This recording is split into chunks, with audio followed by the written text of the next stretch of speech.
Bonsoir à tous, bienvenue dans votre émission La Réunion Léla. C'est notre avant-dernier rendez-vous avant le début des vacances. Pour ceux qui sont déjà en vacances, faites-vous plaisir. Et c'est aussi le moment de découvrir ou de redécouvrir La Réunion et aussi d'apprécier notre patrimoine culturel comme qu'il faut d'ailleurs. Justement, ce soir, nous recevons le créateur de Comme qu'il faut et ses invités, ses Gaziam réunionnais.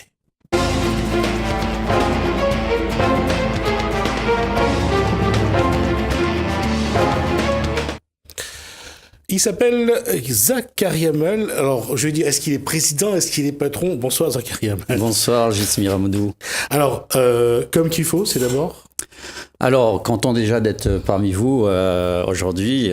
Alors, l'agence Comme qu'il faut, c'est une agence de développement culturel et une agence d'ingénierie culturelle qui a pour objectif d'aide, l'appui, le conseil aux collectivités, aux particuliers, aux artistes, etc. Donc, vous ne serez pas surpris de le voir entouré de deux grands monsieur de la culture de la Réunion. Christian Jalma, bonsoir. Salut, bonjour. Et Jean Franchin-Ève, bonsoir. Bonsoir. Alors, j'allais dire, quand on parle de culture à la Réunion, avoir une agence culturelle pour vous, c'est quelque chose qui compte aujourd'hui ou pas? C'est une agence, je veux dire, là, il y a quand même assez rare à La Réunion. J'interromps Zakaria, mais est-ce qu'il faut une professionnalisation justement de la culture à La Réunion? Justement, c'est l'une des conditions nécessaires, je pense, pour un développement culturel. C'est tout d'abord de pouvoir structurer l'économie de la culture. Et c'est là-dessus qu'il y a un vrai manque aujourd'hui. Alors, l'idée de départ, c'est vraiment ça. C'est le déficit qu'il y a sur le plan de l'enseignement de notre passé, par exemple. Je suis bien placé pour le savoir. J'enseigne l'histoire-géographie. Et je me suis rendu compte qu'effectivement, il y avait ce déficit. On n'apprend pas suffisamment à nos enfants notre histoire, notre culture, notre patrimoine culturel matériel et immatériel. Donc l'idée de départ, c'est un peu ça, c'est de pouvoir prendre en considération un petit peu plus et de faire en sorte de mener des actions pour pouvoir justement informer les gens sur notre culture.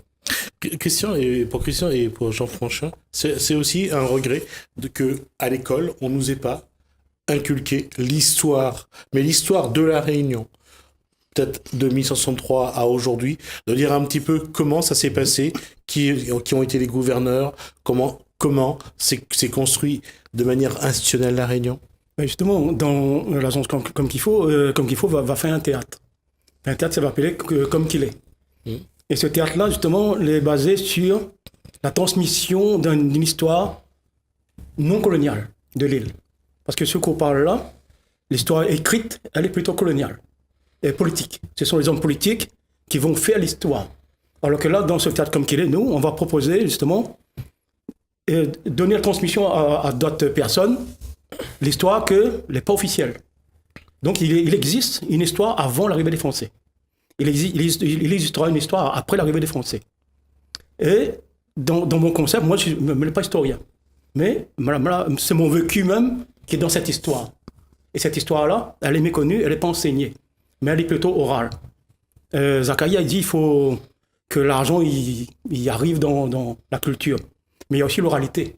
Ça a toujours existé ici, ça. Oui. L'oralité, et moi, mais plutôt dans le système oral. Donc le théâtre Comme qu'il est, c'est un théâtre de rue, un théâtre qui va à la case de monnaie. Mais dans la transmission orale, Christian, la question c'est un peu comme tout partout, parce que chacun a son savoir. Et comment décider quel savoir transmettre? Ne serait-ce que quand on parle d'oralité, ne serait-ce que sur l'orthographe même du créole. Depuis les années 70, on n'a pas arrêté avec l'écriture de 77, avec les K, les Z. Nous ne connaissons toujours pas comment il faut écrire le créole. Ben parce que, justement, enfin, ne me prends pas la parole, hein. Je peux changer, hein. Justement, dans mon oralité, il n'appartient pas à moi ça. C'est quelque chose qui existe depuis longtemps ici. Oui. Mais il me l'est dedans. Mon papa était dedans, mon maman était dedans. Justement, si on parle la langue créole, moi, dans cette oralité, il va prôner, et là, mais dans l'occasion de le dire ici, dans Télé Créole, que la langue créole n'existe pas. Cette langue porte un autre nom. C'est-à-dire? Donc, cette langue porte la langue nénène. Et quand moi, je l'ai développé, Mais là, on rentre dans la langue nénène, bon, l'oralité prend sens. Alors que dans la langue créole, ben, il faut combattre le K, combattre le C, combattre le WZ. Et mais moi, je ne suis pas dans ce combat-là. D'accord. C'est-à-dire l'oralité est plus libre. Juste pour de donner une piste, c'est quoi le KWZ? Le K, si on veut, le monde entier, avant que la langue française arrive, tout le monde entier crie en K. Le monde entier. L'Europe, l'Afrique, l'Asie, on écrit en K. Enfin, il y a des mots qui sont en K. Et aujourd'hui, quand le latin arrive, le latin, lui, il va éliminer l'étranger dans sa langue. Enfin, l'habit de l'étranger. Donc, il va mettre tout le K en C. D'accord. Donc, après, il y a ce combat. Mais moi, je ne rentre pas dans ce combat. Au contraire, juste pour terminer, mais dit comme ça, bah, il faut faire la paix. Le K et le C doivent être ensemble. Par exemple, POC, P-O-C-K. Donne-nous la main. D'accord. Actuellement, non. Ben moi, je ne suis pas dans ce combat-là, mais dans l'oralité des choses. D'accord. Jean Prochain, le regard sur la culture aujourd'hui, c'est de dire qu'aujourd'hui, ce qui manque, c'est de connaître notre histoire. Absolument. Comme disait Zacharia, c'est-à-dire que même effectivement à mon époque, en fait, quand j'étais au collège, au lycée, etc., on nous apprend pas en fait concrètement notre histoire, l'histoire de la Réunion, l'histoire de nos ancêtres, etc., moi je pense qu'effectivement en fait faut au fur et à mesure c'est vraiment transmettre ça en fait nous-mêmes en fait transmettre ça déjà à nos enfants et vraiment en fait une certaine réalité en fait vraiment ce qui se passe actuellement et surtout en fait concernant nos passés pas uniquement sur une thématique bien précise en fait que nous inculquent en fait entre guillemets les Français en fait, voilà quoi. Et c'est vraiment D'accord. C'est ça qu'on appelle une prise en considération insuffisante de notre passé, de notre particularisme, de notre originalité. Et on a l'exemple avec Floyd, justement, qui est sur le plateau et qui nous montre qu'effectivement, la Réunion, c'est aussi autre chose. Donc lui, il a aussi son concept qui est développé. Et l'idée de départ, pour moi, je reviens à mon idée de départ, c'est de créer cet album pédagogique. Et c'est pour ça que j'ai créé l'agence Comme qu'il faut. C'est de pouvoir mettre en place un album pédagogique pour les enfants, à destination des enfants, mais aussi des adultes, pour justement, moi j'ai par exemple, je ne sais pas si vous avez fait ça lorsque vous étiez plus jeune, les albums Panini, donc où on collait les stickers concernant les joueurs de football, et donc par ce biais-là, j'ai pu apprendre pas mal d'informations qui est complètement, je dirais, inutile aujourd'hui pour moi pour ma situation professionnelle, mais qui effectivement m'a permis d'apprendre quand même et de m'informer sur le football en général. Alors je me dis que par ce biais, créer un album pédagogique pour les enfants à destination des enfants avec le même principe pourrait justement donner aux adultes et aux enfants justement la possibilité de s'informer sur leur culture et sur leur patrimoine. Et en tant qu'enseignant, la pédagogie aujourd'hui, à travers la culture, comment véhiculer l'histoire, le passé, l'histoire, l'apprentissage du patrimoine, comment à travers les manifestations culturelles que met en place Comme qu'il faut, comment ça peut se faire? Alors, toutes les actions qu'on mène, ce sont des actions que j'appelle des actions d'émancipation. Il s'agit de s'affranchir un petit peu de tout ce qui nous est enseigné, parce qu'il y a quand même, je dirais, un rouleau compresseur culturel, et on doit aussi exister. Et j'avoue que j'ai un petit peu de mal. Bon, il y a des actions qui sont menées, on fait quand même, par exemple, des conférences, sobat de cause, c'est-à-dire qu'on donne aussi la parole aux gens. C'est une manière de pouvoir réfléchir ensemble et de voir ensemble qu'est-ce qui est possible de faire. Donc on fait aussi par exemple des expositions d'art. On fait des expositions d'art dans ce cadre, toujours pour montrer un petit peu dans l'excellence et le génie réunionnais. C'est comme ça qu'on doit montrer, c'est-à-dire de manière positive. On fait aussi, par exemple, l'émission Croisée de Vie. C'est une émission de radio que j'anime tous les mercredis après-midi sur une radio que je citerai pas le nom, donc Capital FM, pour ne pas citer, mais, et où on parle de généalogie, d'histoire, de patrimoine culturel. Donc toujours en prenant en compte le fait d'entrer par la porte de la généalogie, parce que ça intéresse toutes les familles, et ensuite, au fur et à mesure, parler un peu d'histoire, parler un peu de patrimoine. Donc ça permet aussi aux gens de s'informer aussi là aussi. Question à vous trois, messieurs, c'est comment aujourd'hui doit évoluer, non pas la culture réunionnaise, mais la façon de la mettre en avant pour que le peuple réunionnais, je dis bien le peuple réunionnais dans son ensemble, le peuple réunionnais puisse découvrir ou redécouvrir, apprendre, s'approprier son histoire, son passé et aussi sa culture, parce que quelque part, si on remonte, il n'y a pas trop longtemps, c'est peut-être il y a 30 ans qu'on a commencé à mettre le Maloya sur scène, ça c'est pas beaucoup. 30-40 ans. Donc, comment faire aujourd'hui, comment ouvrir pour que le Réunionnais, en même temps que de s'approprier sa culture, apprend à se connaître lui-même. Il peut répondre un instant. Il y a une piste que moi, je travaille dessus, c'est traduire les mots. Parce qu'à La Réunion, on a compris qu'on vit dans les mots qu'on ne traduit pas. Par exemple, un mot, il n'y a pas le moins CAF. Il me dit, monsieur, ça veut dire quoi, CAF? Il dit, on ne les connaît pas. Ou sinon, il dit, moi, ça veut dire les Noirs.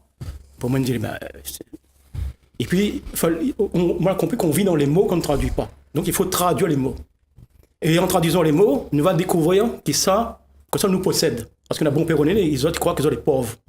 Alors que les autres, les riches pas monétairement, ouais, mais culturellement. Par exemple, le mot Gawé. La Réunion ici, Gawé...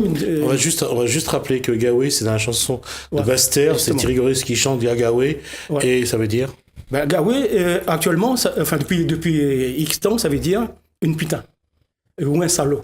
Hein? C'est un Gawé, c'est un putain, c'est un salaud. Mais le mot origine, parce que nous savons bien, dans ce système colonial qui existe à La Réunion depuis longtemps, et mais bien placé pour le dire, hein, parce que s'il y a deux histoires, c'est qu'il y a deux choses. Donc le système, lui, il inverse toutes les choses. Donc Gawé, ça veut dire putain, salaud. Mais dans l'origine du mot, quand on remet à l'endroit, ça veut dire belle femme, un beau jeune homme. Voilà, si on traduit les mots, enfin, là, je donne un exemple. Oui, mais Christian, là-dessus, ça, on le sait. Je veux dire, on a donné beaucoup de sens aux mots.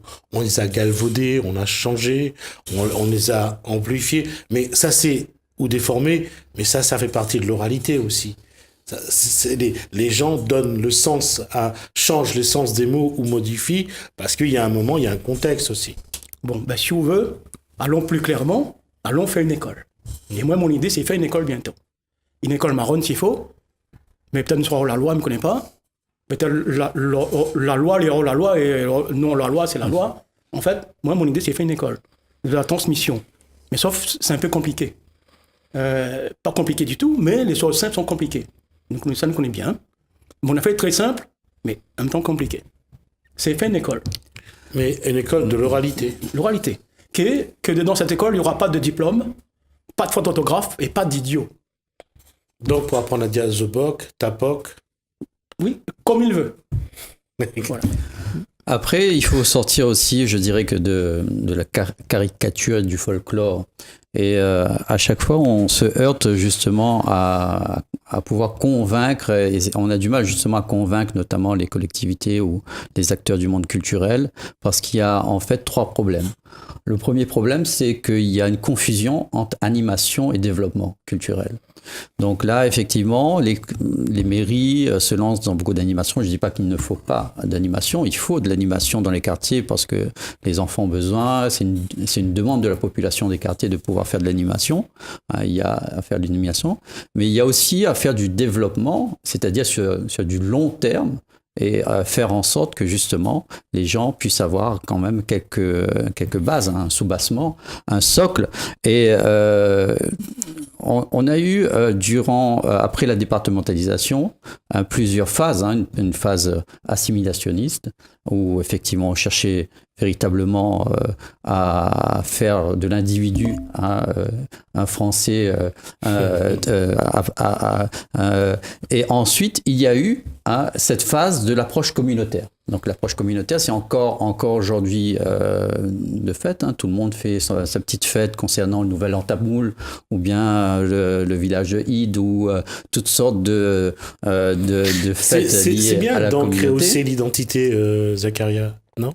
C'est pas bien d'ancrer l'identité de chaque communauté? Oui, l'approche multiculturalisme, c'est important parce qu'on dit, qu'est-ce qu'on dit à ces communautés? C'est que vous existez, effectivement, et que vous avez pas justement à renier tout ce que vous êtes. Donc ça, c'est bien. Mais je pense qu'il y a une évolution à voir. C'est plutôt dans l'approche interculturelle. Interculturelle, c'est-à-dire des relations entre ces communautés, justement, et qui fait qu'on a ce processus de créolisation qui permet de chaque communauté, donc qui ont perdu lorsqu'ils sont arrivés. On est tous des fils d'immigrants, et lorsqu'ils sont arrivés ici, chaque communauté a perdu quelque chose et a fabriqué quelque chose. On est dans la recherche de ce socle commun qui permet, ce pot commun qui permet justement de dire qu'on est réunionnais. On est réunionnais d'abord. Justement, c'est ça ma question, et je vais vous la poser à tous les trois. À quel moment faut-il que le peuple réunionnais actuel, à cette étape-là de sa construction, puisse prendre conscience finalement, parce que c'est quelque chose qu'on a oublié, on est toujours un peuple en construction. Et surtout, moi, je dirais en métissage, au lieu de créolisation. C'est-à-dire, mais pas métissage, mais M-E-S, tissage. La Réunion, actuellement, c'est ça. Ouais, d'accord. Ouais. Chacun tisse quelque chose. Ouais. Et ça, au bout, doit avoir un résultat. C'est-à-dire, dans toute rencontre, doit avoir quelque chose qui doit naître. Et cette chose, elle n'est pas née encore.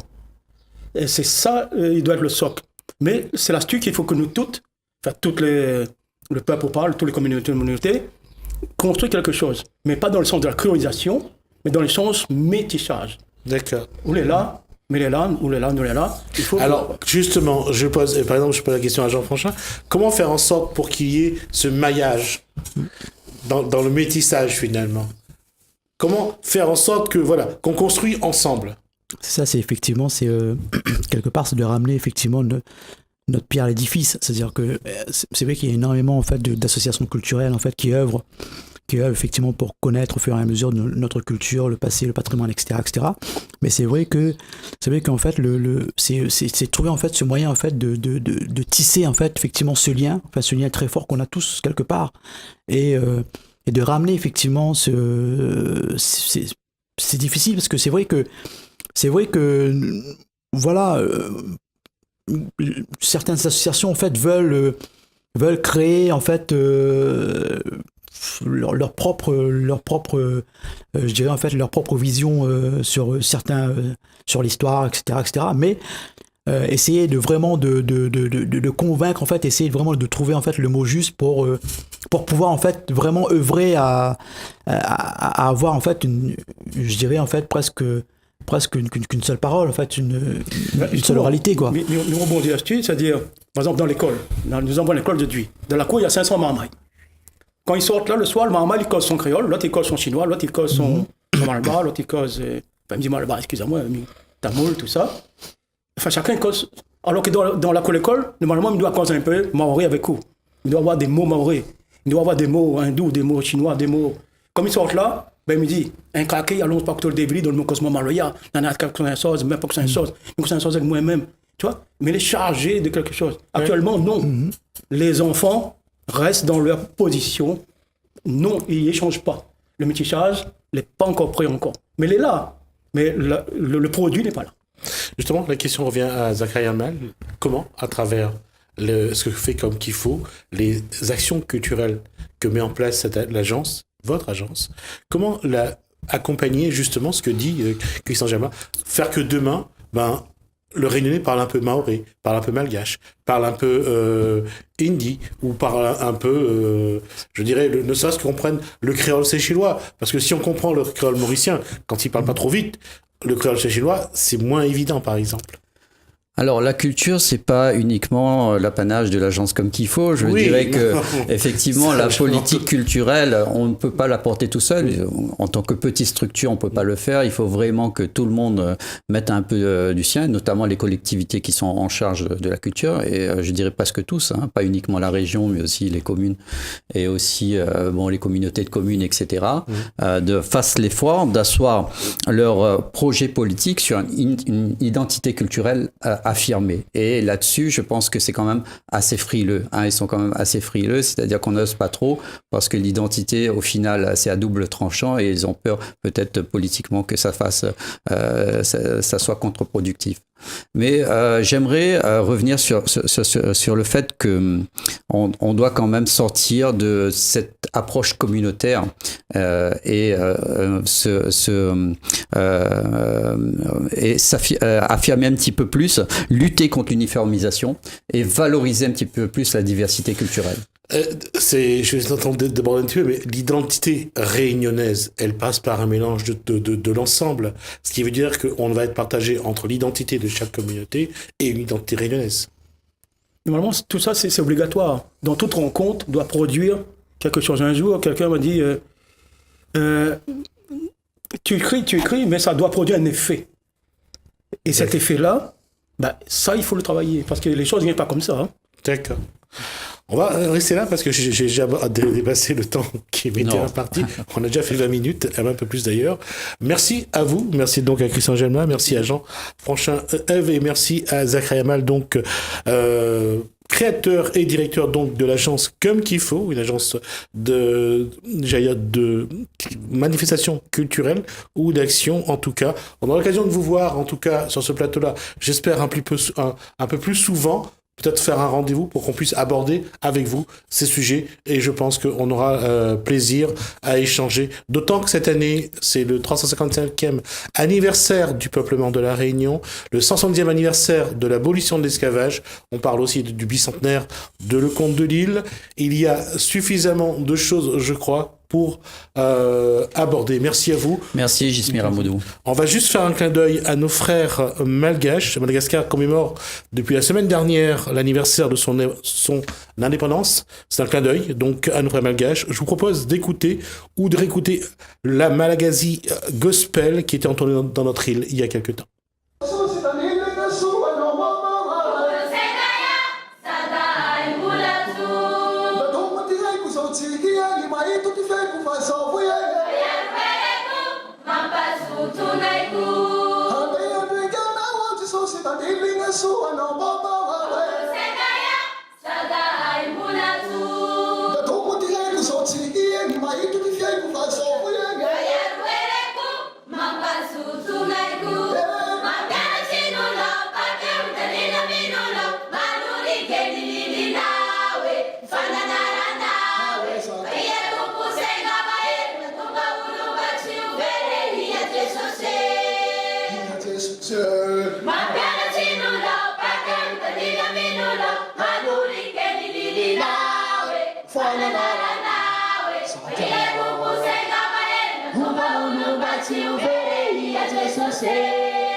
Kuzothi iye ngima yithu tifike kuva so buye